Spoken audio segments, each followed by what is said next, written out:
it's either for Bill or Mike. We saw Johnny Gaudreau's father on the ice this morning. Is it the plan to have him with you during all the tournament, and what does it represent to have him around the team? All tournament? I don't know. He came in for the dinner last night. We had a big full staff dinner. I thought it was important that he was there. Johnny and Matthew are a big part of USA Hockey, and tremendous loss, but they're with us in spirit, and I just think it was important that Guy was there, and we extended him, and the coaches wanted him out for practice, and the players wanted him in the picture. So we'll see, but he's an amazing guy. We love having him around, and we'll see. Well, from our standpoint, it's an honor to have Guy out there. He's a terrific person. I did not know Guy at all until we met him here at the Four Nations. Obviously the hockey world is, in a lot of ways, it's a small world, and it's a family.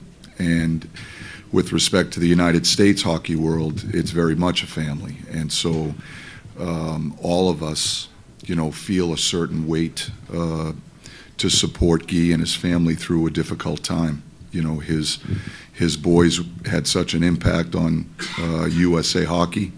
They had such an impact on hockey in general. And so to have Guy out as part of our coaching staff is a thrill for us, and certainly we want to show him and offer him the support through a difficult time. Great side, first row. Steve Wine, Associated Press. Bill, you played with great goaltenders in the U.S., but to have Connor Hellebuck and Jake Ottinger and Jeremy Swayman and even Thatcher Demko, what is it like having the sort of embarrassment of riches in goal at this position of this golden generation of U.S. goaltending? Honestly, it's a luxury. It's we feel pretty spoiled right now with the level that the goaltending is at in the United States, and you need good goaltending to win. Great goaltending, and we have a lot of different options, and like I said, that's a luxury. So we feel very fortunate. Second row. Emily Benjamin, NHL.com for Bill. You said the picture with all the people from NTDP out there. What is the impact that program has on this team? On this team in just hockey in general in the United States, I think that the program has obviously developed some of the greatest players that we've seen come out of the United States. And again, I think it goes from just developing players, developing NHL players, stars, growing the game. You see players coming from all over the place. Austin's from Arizona. We never would have saw that 25, 30 years ago.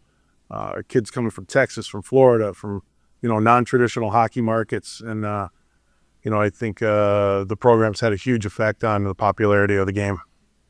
Bill, you mentioned your staff dinner last night. I understand you had a couple of special guests come, and can you just share who was there and maybe the importance and why it was important to do it that way? Yeah, first of all we had Guy there. Then we had Rob McClanahan and Mike Ruzioni from the 1980 team, and then Mike Badano. We all know Mike from the 96 team, and I just felt it was important to, and Mike and I talked about this, for the players to meet some of the guys who have paved the way. I think like it's been discussed, like this is a great generation of American-born players, but somebody always lays the path for you, and I think it was really important to connect to generations, and for these guys to be able to meet some of the guys who paved the way, and it was spectacular. They were great. They intermingled with the players, and Ruzioni, like, thank God there wasn't a microphone. He would have still been there. It was a a nice dinner, a nice event, and it was great to have those guys with us. Right side, second row. Mike, Ryan Rashog from TSN. You put these combinations and deep pairings and power plays together with intentions for everything to work, but doesn't always go that way. In a short tournament like this, what's the approach to patience, letting things have a chance to set in versus sense of urgency, because the games are all important. So what will your sort of strategy philosophy be along those lines? Well, I think you're absolutely right.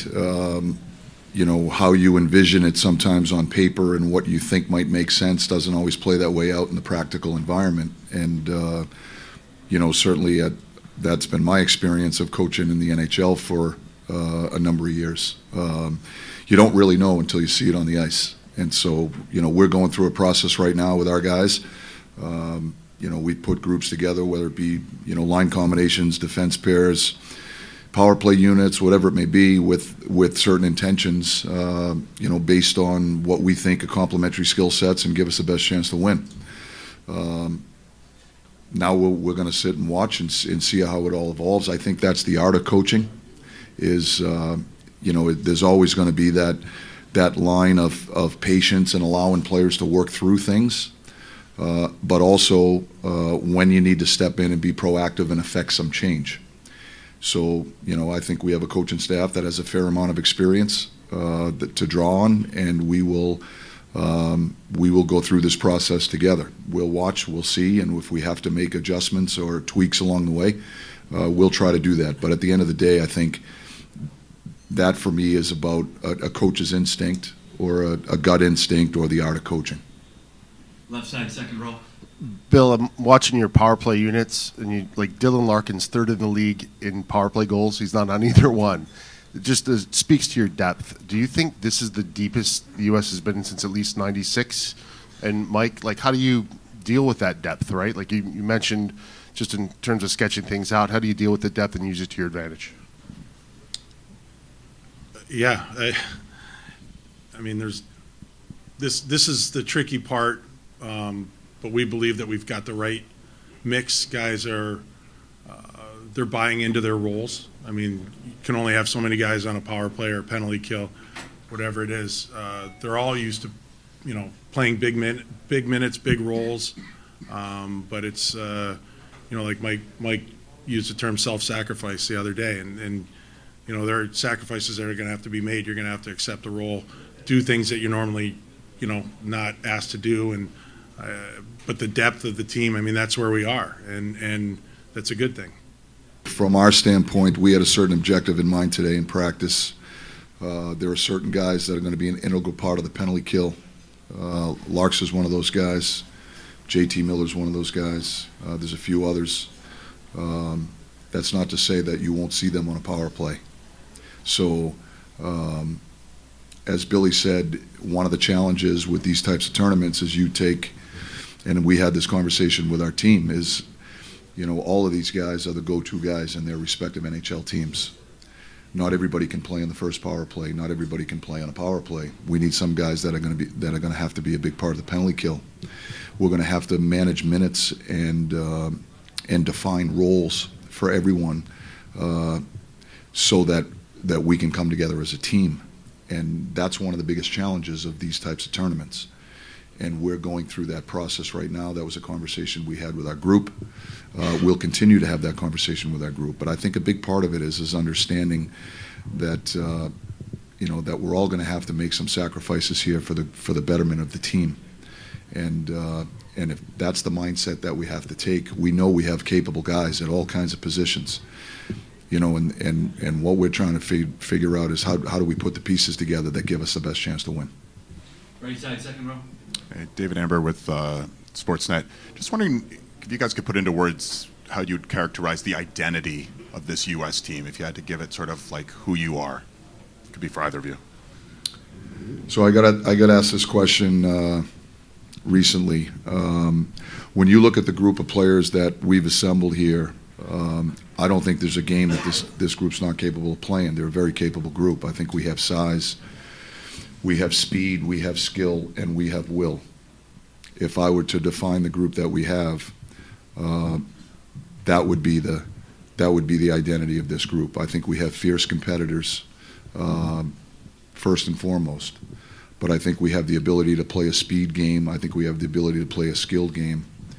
And then we have the types of players on our team that are going to drag us into the fight, so to speak.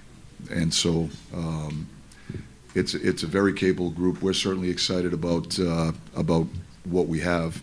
But as I said to the players, when you talk about what it takes to win, talent is the obvious first attribute.